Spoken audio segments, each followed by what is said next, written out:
Anyways. And All right, guys. Happy Community Manager Appreciation Day 2016. We, a community of community managers all around the world, have been gathering and recognizing each other and talking about community management now for 7 years. When 7 years ago, Jeremiah Owing tweeted out that he thought every fourth Monday of January would be a great day. Just take some time to celebrate community managers and community management and just appreciate our industry.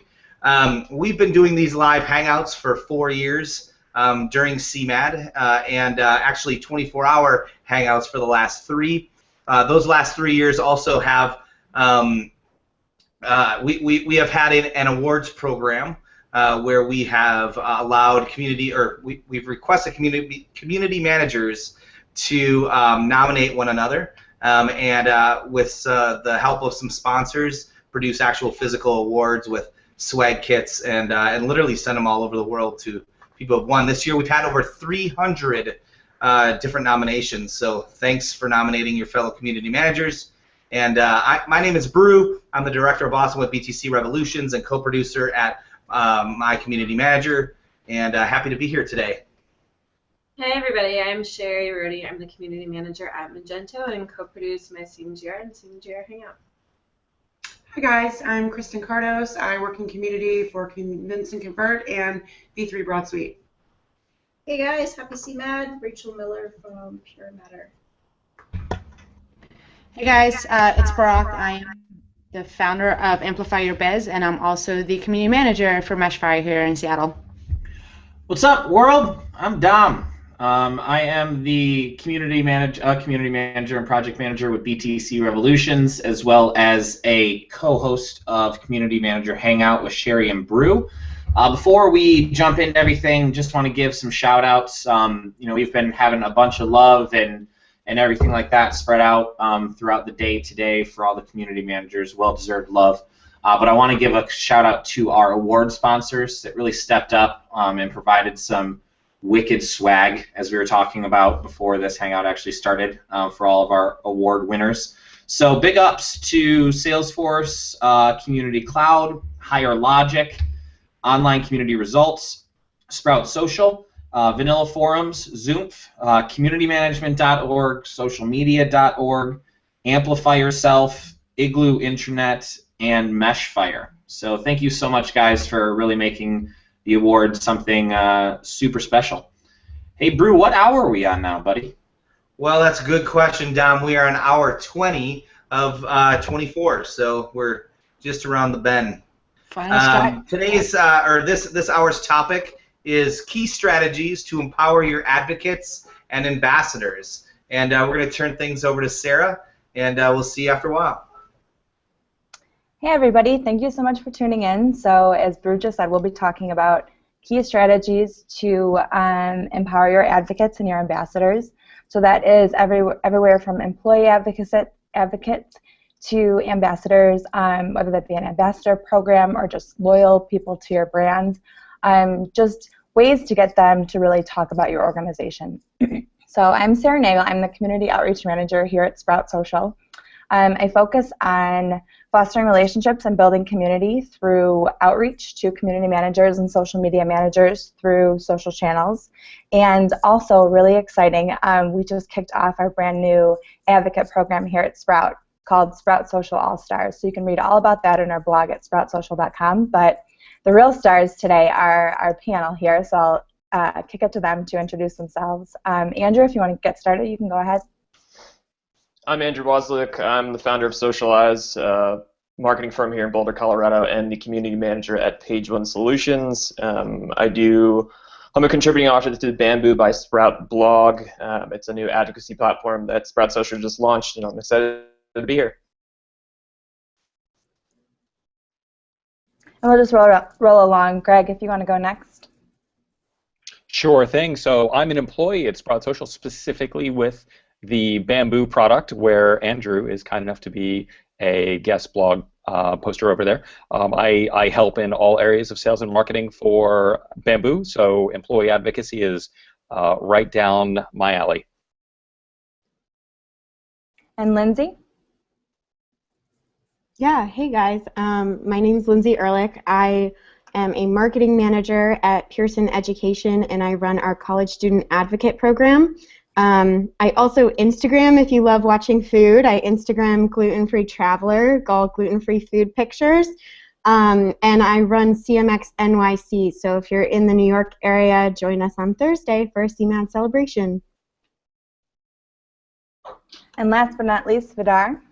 Hi, I'm Vidar Brecki. I'm the founder and CEO of Medal.it. We are an employee advocacy content creation platform, and I'm very happy to be here today. Very cool. Well, again, thank you so much to the panelists for being here.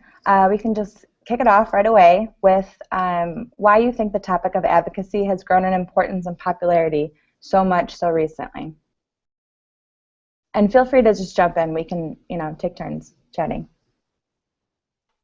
I'll jump in first if nobody minds. So I was thinking about this, and so I was like looking at some research and stuff, and I think it's really impressive. Like all of us, of course, and I'm sure most of the people out here in the CMAD Twitter space have known that community is such a great part and a core part of building a core business strategy. But with all the research that has come out, like people are now really realizing the value of advocates, and that the name advocacy and advocate marketing has really grown. So I think that, like, just kind of going through some of the studies, like one customer can increase like 5 times, have a loyalty value of 5 times the normal customer. So just kind of bringing those all together in an advocacy platform or advocacy program, whether it's employees or customers, I feel like makes a huge difference. What do you guys think? Well, and as Lindsay was saying, I mean, the research is out there. I think employee advocacy has been a buzzword for many years in the HR world, but people are finally starting to realize that, especially with the rise of new digital media platforms like social media, that your employees are one of your most valuable marketing assets. People trust people. I know that there's dozens of brands out there who are trying to promote their product, their service through their own Facebook business page or Twitter business page, but once you get the employees involved, then you have your people talking to other people as opposed to a brand talking to an audience. And in employee advocacy, it's inevitable that more businesses will come on board, and I think the sooner that they do, the quicker they'll realize the asset that their employees are to their business. I agree with everything here, and I think what's interesting here is that advocacy has been something that brands have wanted to do for a long time but couldn't, so they relied on endorsements, celebrities, etc., on TV commercials and what have you. And the problem is that consumers never thought it was credible, and now with social media and the transparency that brings, you can actually get real credible people to advocate for your brand, and there's nothing more effective than that, because these are people who are choosing to be advocates rather than being paid to be advocates in many ways. And even if they're paid to be advocates, it's there's transparency in it. So it's a whole new world when transparency is what makes advertising work, which is the opposite of, I think, what it's been in the past. So Andrew hit on something that's really important, which is that we used to say when we talk to businesses about social media in general, your customers are already talking about you, whether or not you're out there, that's your choice, right? And now your employees are talking about you, and whether or not you're out there helping them out, that's your choice, which led into something Lindsay said, which is we're just bringing sort of a formal structure to this now, right? Employee advocacy has been a buzzword for a little while, but there are tools and products there now that you can bring into an organization that structure an employee advocacy program in such a way to let employees know that it's okay, that this is endorsed by the organization, that you're not going to lose your job if you use Twitter. We've heard those horror stories for years, right? So between the formal programs that are out there today and the recognition from companies that your employees are using social anyway, you might as well use them to your advantage and let them, of course, also earn something, gain something from it. I think that combination of things has led employee advocacy more to the forefront, maybe, than where it was before. A lot of great points here, you guys. I also wanted to add that I think it goes hand in hand with the number of businesses actually embracing social media too, just as a channel to communicate, as a customer service tool, to deliver marketing messages, but that are more human and more transparent. And I think that's kind of what you all touched on, the fact that it's human to human, the fact that it's okay. There are so many more tools nowadays. And going off of that, what kind of impact do you think that a dedicated brand or employee advocate can have on the organization then? I saw some very interesting data from an IBM study that a friend of mine did a few years back. They actually found that when their employees, in particular subject matter experts within the organization, are active on social media, it generated 700% more new business to IBM than traditional marketing. And it's a number you cannot ignore. And really, it comes down to it's all about trust and authenticity, right? And nobody's more passionate and knowledgeable about the market and the products and the needs of customers than the employees that are working day out and day in to solve customer problems. And giving them a voice, there's nothing more powerful than that, and nothing more credible than that.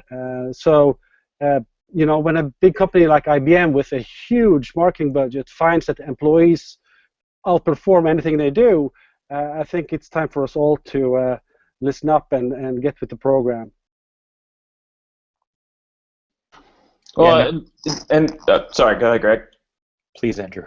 What Vidar was saying, I mean, employees are on the front line of any business. They're the ones who are directly interacting with the customers, and the more you can empower them to be better employees and better inform customers as to your product or service, I think the more willing the consumers are to give your product or service a shot, and really, because they know that the employees are there interacting and engaging with the consumers, and if they have any issues, they can bring it up with the employees they were just interacting with. So I think, going back to the first question, it's the transparency issue is a big positive for consumers who may be looking to purchase your product or service. And the relationships that are formed between the employee and the customer are much more valuable now, especially with the rise of new media channels like social media. So I think it's really important for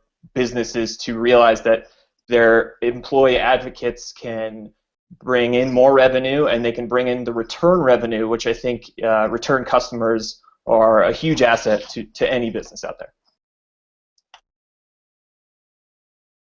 If you want to define potential impact based on hard numbers, you take a look at the number of average connections that your employees have on a per employee basis across the social media space.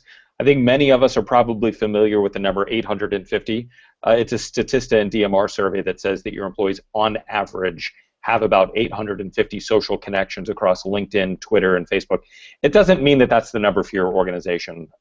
You know what a more likely average number is for your organization. And then you talk in terms of impressions. So you figure out for each time they post, they're going to generate X number of impressions. You take that impressions figure, you compare it to your paid search efforts, to your paid social efforts, to your display advertising efforts, and you can draw a hard currency comparison between the value of your employee advocacy program and the value of some of your paid advertising or your paid digital activities.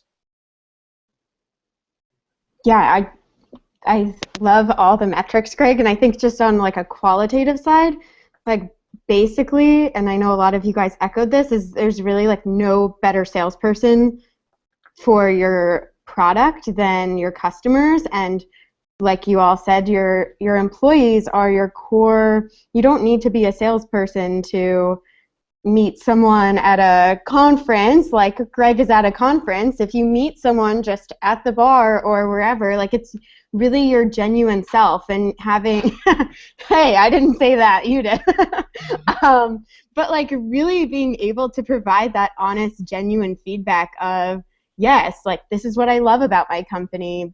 These are things that I want to change, and being like completely honest with your customers, and have your customers be your biggest advocates. Having that and empowering your customers to be your advocates and really sell whatever you're selling, it sells itself. Like, you don't even need a sales. You should be paying your customers to be your salespeople at that point.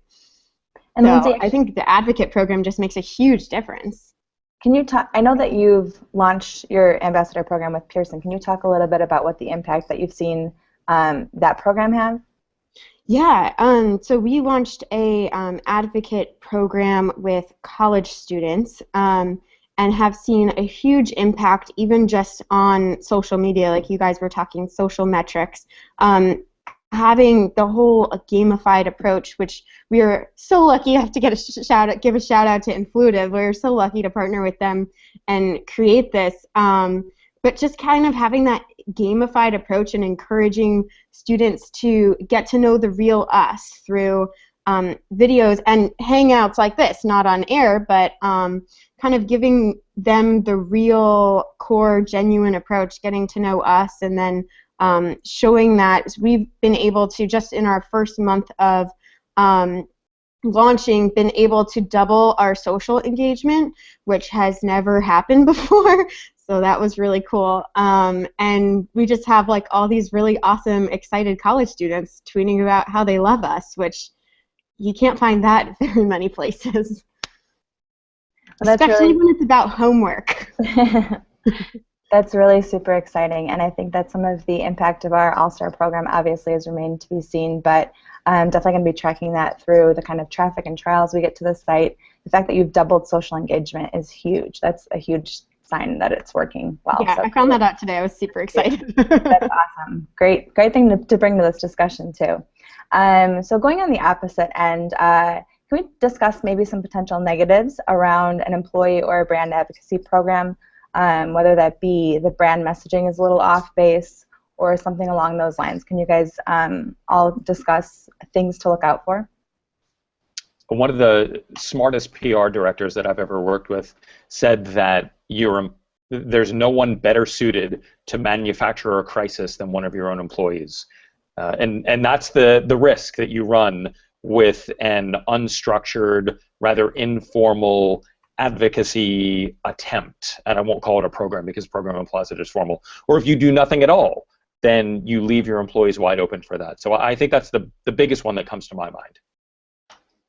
I think businesses are afraid to give up power. I mean, as Greg was saying, they don't have the ability to control the message that their employees are putting out into the ether if they don't have a structured employee advocacy program. And it's very easy to quickly ruin a reputation online based on a tweet or a Facebook post. I mean, we've all seen it happen where someone tweets something, but it lives on forever. And that's the issue that I think one of the roadblocks that a lot of businesses have in terms of setting up an employee advocacy program, because they don't have a social media policy in place, so there's no safeguards to make sure that their employees are abiding by the rules that they've set within their policy. But it's inevitable. Employees are already talking about their business, about office events and new product launches, and if businesses can take that and modify it in a way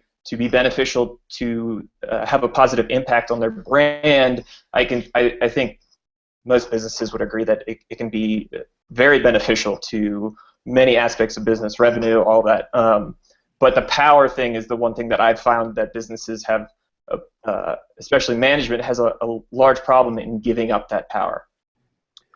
I agree with what's being said, and I think that yes, things can go wrong and they will go wrong sometimes, but the positives outweigh the negatives. Because think about it this way: if an employee makes a mistake, it's not going to bring the brand down as in the same way that if the marketing department makes a mistake or the CEO makes a mistake. Employees are human and they can be forgiven in a way that a brand cannot. So it might actually be your best defense against the PR crisis, I think, actually, is to put employees on the forefront, because they are not expected to be professional communicators and are more easily forgiven for missteps, in my opinion. Yeah, definitely.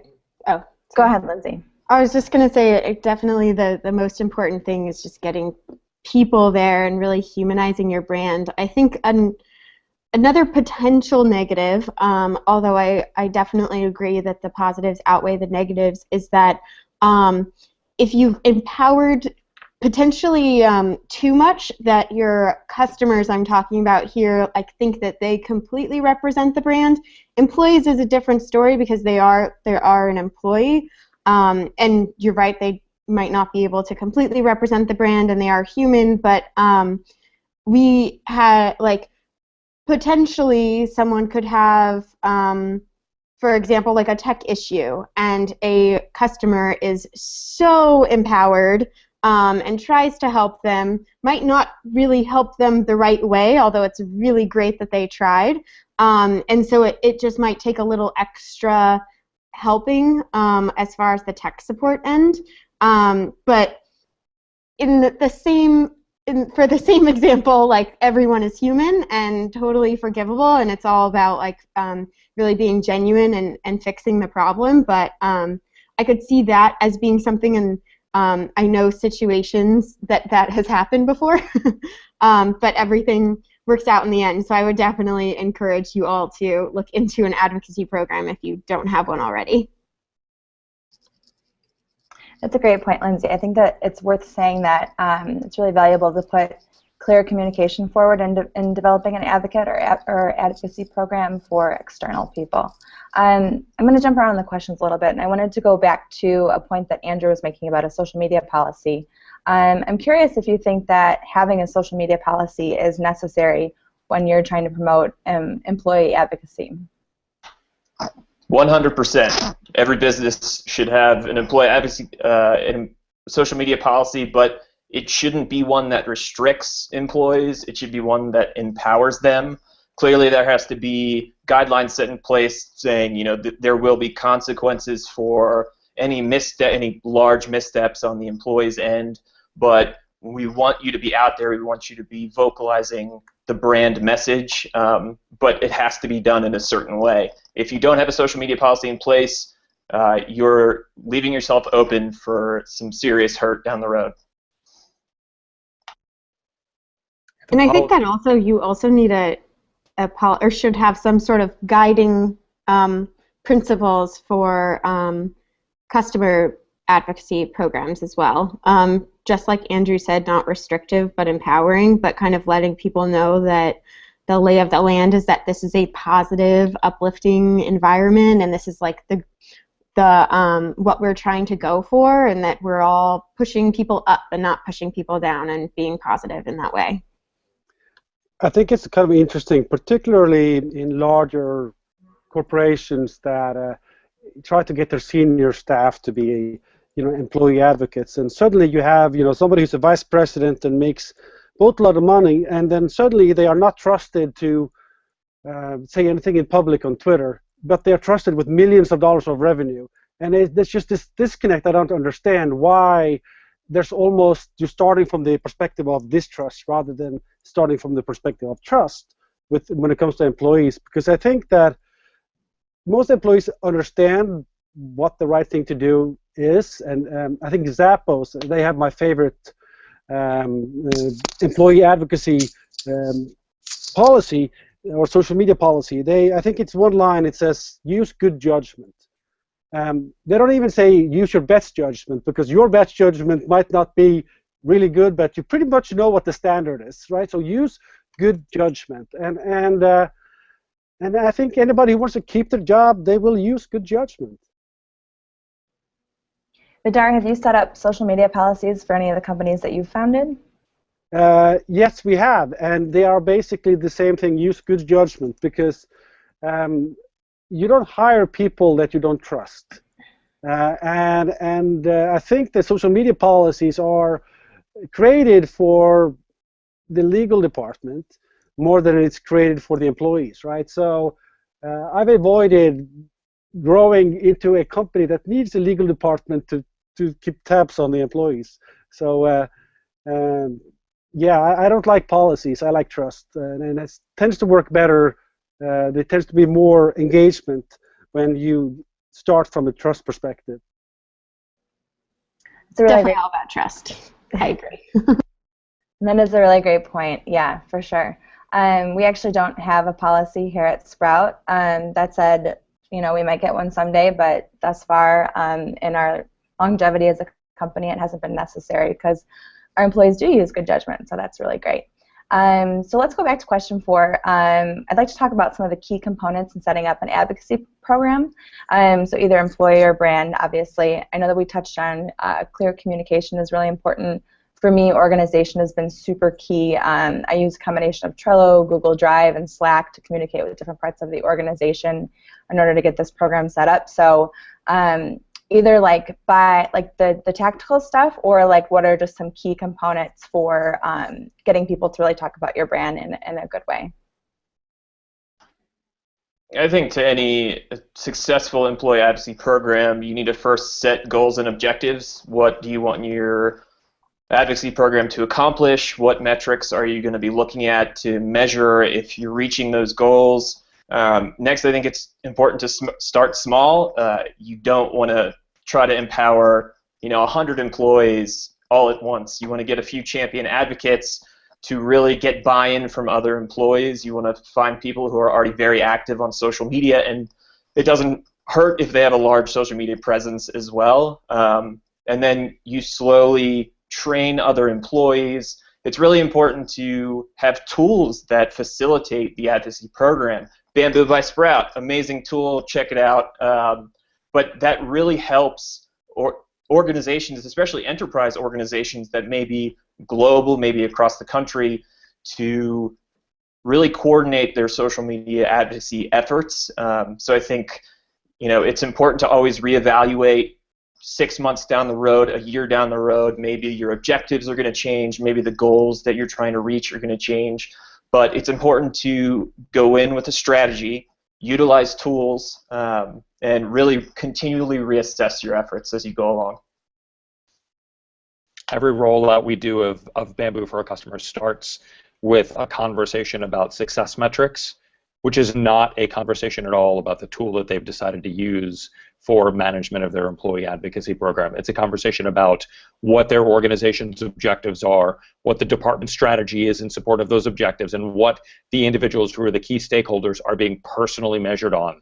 And then you bring that down to the tool level. You say, okay, we'll measure these specific key performance indicators inside of the tool to make sure that we're always helping you push another step forward. And it helps the people that bring the tool on board to understand that it's not about measuring data inside of the tool, it's about measuring the impact that their program has on the strategy and the objectives of the organization. Andrew, I would like to politely challenge you on one point, which is start small. I'm not convinced at this point that you should always start small.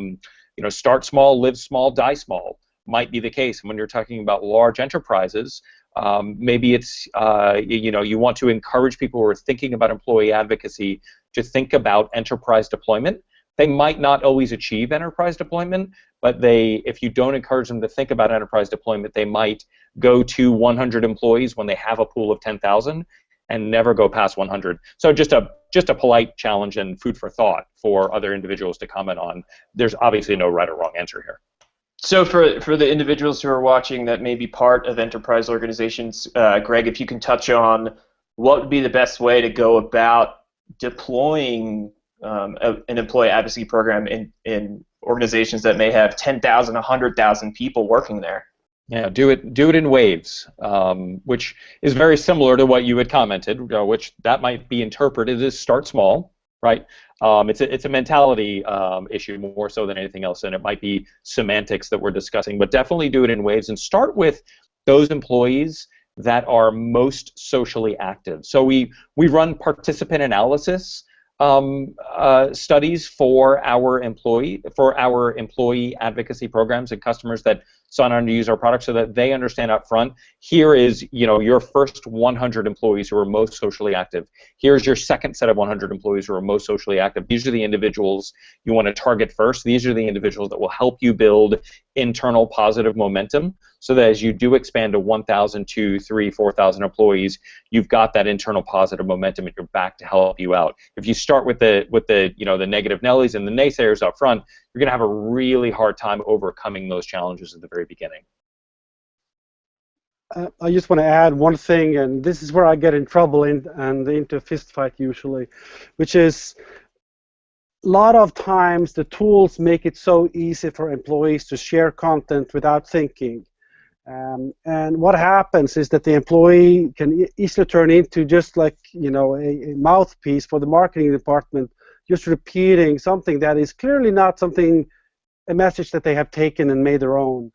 And most tools out there allow employees to add their own context and commentary. And I would really suggest that it's very important to get the employees to take some ownership of the content by changing it up, by commenting on it. If not, it's going to hurt both the company and the employee when the employees look like they're just parrots repeating messages instead of showcasing their insights and their expertise, which is really what the advocacy program should be.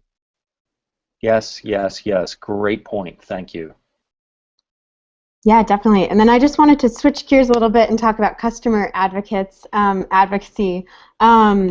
Although very similar to what Greg and Andrew said, what we did here, and I know I'm sure a lot of you also have, if you've implemented a huge program, we started small or started in a small wave and are rolling it out to larger waves. We started with about 50 students in our program and are rolling it out to thousands more. I think the key components for our success, and I think for really representing across the board, I don't think this is really a customer or employee, is really to build a relationship. I know with all of our advocates, I don't have the time or the resources to go and have one-on-one conversations in person with everyone. I don't even think I have the time to have one-on-one conversations with everyone on Google Hangout. So having the opportunity to make sure that every communication you have with them really communicates your tone and voice that you want to portray and that you want to empower your advocates to really take a hold of in their, whether it's social sharing or giving product feedback or just sharing with each other. Something that we have found to be really successful is we've been making a lot of really fun videos which just kind of introduces all of our advocates to our office and to the people in our office and to just kind of what life is like and who we are as people, and that we can have fun every once in a while. I know sometimes with college students, they're like, okay, do you sit behind a computer all day? That sounds really boring. Well, no, we talk to people, we have lunch together. We're real people here. So kind of encouraging them to get to know each other and getting to know us also. I think that was a huge component of really growing and empowering our advocates to be so social, because when we ask them to, hey, tweet this, hashtag whatever we want, they feel really empowered to do that because they're a part of something bigger. They're not just a student doing something that a company asks for, or an advocate doing something a company asks for. They're a part of this group. They're a part of their Bamboo group or their Influitive group, whatever they're talking about. They feel really empowered to do that. They're not asked to do that. They're excited to do that and ready to take on the challenge. That's really great, Lindsay. I really would like to highlight that. Just connecting the group to each other, I think, is so key and one of the major components of community. As we know, being community managers, I think that the better the relationships people have with each other, the stronger it goes up the chain and goes to the company that's organizing this. Employee advocacy has an advantage on that, and that employees are already connected, so they're already tied to this. So I think that that's super important to highlight. So again, that's one of the benefits of an ambassador program, but I'm curious if you guys think it's necessary to incentivize individuals for advocacy to happen, whether that be employees within the company or if that is the ambassadors that you're asking to do certain things for, like you were just mentioning, tweet this with whatever hashtag we want. Do you think it's necessary to reward or to give any kind of monetary offer to advocates? Lindsay, I'd love to hear your answer on this, because didn't you guys just implement a gamification system? Yeah, we did. Yes, we're using the influitive gamification system, and I think that it is necessary, with the caveat that incentivize can mean a lot of different things. So incentivizing them to tweet could mean points, could mean I'm incentivizing them by telling them that they did a really great job and sending them a personal note. That you can reward people and recognize people in a lot of different ways, and kind of figuring out what makes them tick is hard with a large group. So I'm kind of trying a lot of different things and seeing what works best. But yes, in our community, especially working with college students, they love free stuff, even if 5 points doesn't necessarily mean anything, except you're going to get ahead of that person who's 5 points ahead of you, and that means a lot. I think when rolling out any employee advocacy program or customer advocacy program, it's important to definitely incentivize, but I think you should stay away from the monetary aspect of it. As Lizzie was saying, a handwritten note can go a long way. The swag gift bags that Sprout Social sends out can go an extremely long way. I mean, I carry around Sprout Social chapstick in my pocket 24/7.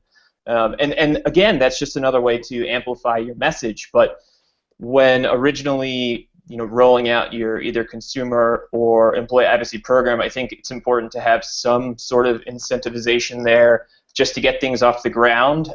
Eventually, you kind of want it to work without the incentivization piece down the road, but initially when you're onboarding new consumer brand advocates, I think it's really important to have that piece there. I agree, but I think that in terms of employee advocacy, if you really have to bribe your employees to feel good about your company, then they're not feeling good about your company. And I think we're saying the same thing. I think reward, recognition, that should be there, and that's the right thing to do.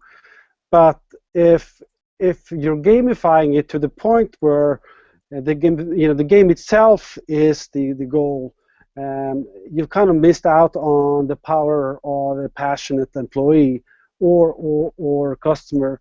So I think it's very important to make sure that you got the culture in place first, that creates a natural environment for being enthusiastic and wanting to endorse what you're doing, and not rely on incentives to fix what might be a cultural problem. I was waiting for someone to say the word, and the DAR is the winner. You said culture, and that's really what it comes down to. If you have the kind of culture that doesn't require some kind of an incentive to participate in an advocacy program, great.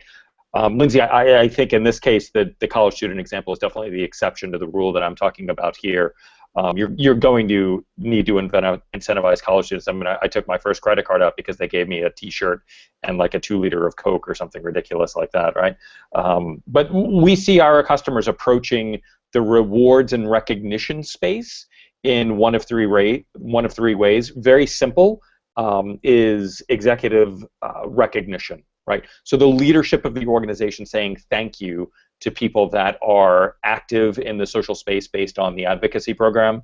Ramping up from that, something a bit more complex would be, what I like to call bribery, gift cards, things like that, right? And then more complex, for a lot of larger organizations, they already have a pick a gift catalog program, or a stars program, a bucks program, a points program in place, and you can take your employee advocacy efforts and bolt them on to those existing programs. So we see a nice scale, but at the end of the day, whether or not you should do anything around incentivization has to do with, first and foremost, the culture of your organization.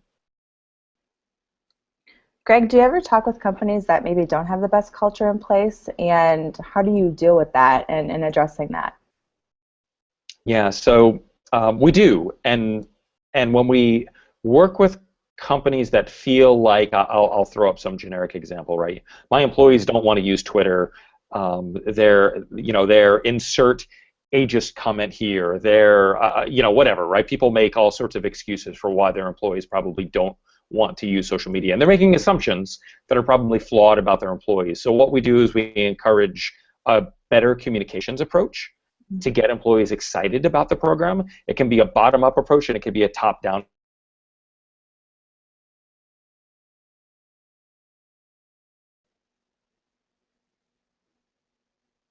Uh-oh, I think Greg is frozen. Is he frozen? Social media. Oh, yes, there we are. You're lagging a little. I think yep. you're back now. I'm gonna stop talking and let somebody else answer that question so that the lag picks up again. But we do see like social media ninja programs that are already in place. Use those people to like generate a higher level of interest. Use your CEO who's really active on Twitter, or your CMO or your CTO or whomever executive it is, to advocate on behalf of the program itself to get employees excited about it. So use a better communications approach to get past that initial hump. So Vidar, I have a question for you. Is there any point in any organization, large or small, where the culture is just so out of whack that employee advocacy programs, you don't think there's any future success for it? I have to say I have actually turned down just recently a client that thought that the advocacy program was going to improve morale, and it's one of those things like, the meeting will continue until morale improves. It doesn't work. And as a service provider, you want to come in there and be successful, and you're realizing that they don't need another technology. They need change from management. They need to give people meaningful work. They need to pay people correctly. They need to treat their employees well. Because this advocacy marketing is not something you can't really buy, that kind of engagement and authenticity. So yeah, I actually turned down a client because I knew that I could not help them, and I think that we're going to face these situations again and again where you're finding that the problem is culture. More than technology, more than anything else, and at that point, I don't think our services or technology can really make a difference, and we kind of need to be upfront with that with our prospects, so we can help them help themselves, and maybe come back to us at a later stage. So how do you politely tell them that their culture is out of whack, or do you? What I've done is basically try to be somewhat tactful about it and just point to the fact that their employees are not eager to promote the company. But when you're not going to get the business anyway, it's tempting to just tell them, give it to them straight, which I might do next time. And Greg, I'm interested to hear how Bamboo takes that approach when they do some initial analysis on companies and they realize that we can give them the tools, we can give them the training, but their culture is so backwards or out of whack that this won't be successful. What's most interesting to me about that question is usually if it's a prospect situation, the prospect will disqualify themselves. They get a sense for what's required to run a successful employee advocacy program. So early on in my career, I was a website developer, and people would hand you all of this material and say, go build a website for our company. But the company had branding issues, and it had product management issues, and all you were doing by building a website was making those issues more widely known on the internet. You can't fix a company's brand or product portfolio based on a website that you build. You can't fix a company's culture or approach to social media based on an employee advocacy program. So most of the time, those prospects will disqualify themselves. I think that's an important point, that advocacy won't fix culture problems. So that first and foremost. So it looks like we just have a few minutes left here. So if we could touch on whether you think it's always necessary for advocates to disclose any relation to the organization. So I know that there's some legal issues around this. I'm not exactly sure of all the details, so I'm not going to get into that. But just maybe ethically, if you guys could touch on if you think employees should say that they are employed with a brand. That's kind of more transparent. But Lindsay, I'm curious if your ambassadors do that too. Yeah, I think it's important if they're talking on behalf of the brand, especially, to not lie in any way, to be totally genuine and open. Our advocates don't on their Twitter profile say that they are a part of our group, but we have a specific hashtag that a lot of them use, and it's pretty open to tell. We're not hiding anything, but if somebody asks, they're definitely encouraged to tell them that they are an ambassador or an advocate. What's the hashtag that you use? We haven't launched it yet. We're going to use Pearson Student Insiders or Student Insiders. So if you guys have any recommendations. Very cool. Yeah, we gave our All-Stars a hashtag too, just Sprout All-Star, but it's always a tricky thing because obviously you want it to be transparent and to show the affiliation, but I think it's hard to cram all that in one little hashtag and make it one word too. It's hard to tell. Absolutely. Fortunately, in this case, the government has tried to keep up with regulation, and the FTC does say that a hashtag is good enough. It can be hashtag ad, for example, in the case of an external advocate, and that's perfectly acceptable. There's something called the disclosure toolkit, and I noticed in the community manager, I forget what those things are called that they have hanging in the background with all the company logos on them, the stair step or whatever that banner is called. Inside of that banner, what's that? Step and repeat? Yes, step and repeat. That's the term. Thank you. So you. inside of that step and repeat is socialmedia.org, and socialmedia.org/disclosure will take you to their now retired disclosure toolkit, but a good place to start if you're curious about what needs to be disclosed based on court findings or the FTC guidelines. One way that our company has approached this is by focusing on building a service that actually leverages owned media so that the advocates get a chance to showcase their expertise and their skills on branded properties. So there's no doubt what the context is.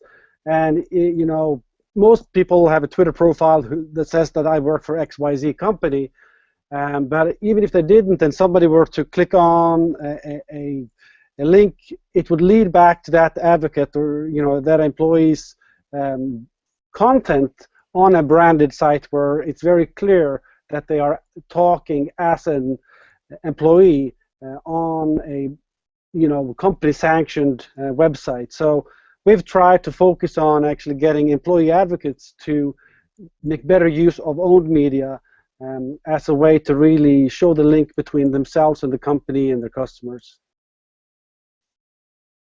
I think the disclosure piece is a must. I mean, there's a level of accountability that comes with it, especially if you are tweeting out from a brand page that may have 100,000, 1 million followers. And also I think it's important to say on your personal Twitter profile, for example, that if you are connected with a brand in any way, that you disclose that the tweets are your own. They're not any endorsements, or they don't represent the brand. And once you have that delineation between who is tweeting on behalf of the brand, I think it's really powerful in the sense of people know who they're talking to. So, for example, if I'm tweeting from @Bamboo by Sprout and I'm trying to empower consumer advocates, they know that they're going to talk to, or that they're talking to Andrew, for example, as opposed to Bamboo by Sprout and Sprout Social. It's a big company. There's 200 people there. Because I know in many different chats, Twitter chats especially, they delineate their last or their first initial and their last name initial. And even disclosing that much, I think, can be beneficial in terms of accountability, and so people know who they're talking to on the other side of the screen. I also think that really builds, it humanizes the brand too. It lets people know that you're talking to a real person, And I think that just goes so far as building credibility with your customers and with other employees. It's awesome. That's one thing at Sprout. I think a lot of employees have felt comfortable sharing various messages from Sprout via a Twitter handle that has the word Sprout in it and then their first name. For example, my Twitter account is Sprout Sarah, one that I set up right when I started working here, just to kind of have a separation between my personal and my professional. Although I think those lines are blurred nowadays, and I kind of wish I just had created one account. But I think it is. It's kind of like when you're starting a conversation, it's already known, my relation to the brand, and so it makes it easier later on in the relationship not to have to go back and explain, oh, well, you know, I was doing this on behalf of Sprout as well as through myself. So I know that a lot of the team here does use a Sprout handle with their first name. The challenge, of course, when you're doing that is that you might have to build up a new following from scratch every time, and very often the power of the employee advocate is that they have a following, so you know, I see your point, and I've made the same mistake myself. I kind of have had to kind of reduce the number of channels I have because I've become fragmented and I'm not leveraging my full, you know, capacity in any of my accounts because they all have a story that might not be the right story right now. Greg, I know we just have a few minutes left, but I'm really interested to hear your thoughts on disclosure when it comes to employee and brand advocates. So there are a couple of things that are considered good enough from a minimum perspective. If you want to identify yourself as an employee of an organization inside of the description of your Twitter handle, that's good enough, quote unquote, good enough, right? If you are an external advocate and you are promoting a sale, a special, a discount, a product, then you want to disclose that either as an ad or you want to disclose your relationship. And we've seen instances in which the FTC has come down on bloggers in particular because they're not disclosing, they were not at the time disclosing that they were getting free stuff in exchange for reviews, right? You know, that rule only applied to real journalists, and guess what? You know, bloggers are real journalists now. So welcome to the adult club, right? When it comes to employees themselves and Twitter handles, that's usually good enough and fairly obvious. I'd say at the end of the day, as long as it's obvious, then you remain on the proper side of what proper disclosure is considered to be. The reason that we're all speaking in these generalized terms is because disclosure is a really big, confusing topic, and there isn't a set of guidelines that you must follow in order to properly disclose yourself in a various number of situations. So use your best judgment, going back to the original comment about the most simple social media policy. Definitely something to consider for all brands moving forward, and I'm sure as the social landscape expands and as more companies take on advocacy and employee advocacy, that'll be something super key to being part of their program. So with that, I want to thank you all for being here tonight. This was a really great discussion. We will have a recap post up on cmad.co sometime in the next few weeks, possibly, and so I wanted to send it to the guys back in the studio. Well, I thank you very much, Sprout Sarah. This was absolutely fantastic. Really, really awesome advocacy information. Thanks so much, you guys, for sharing all of that with us.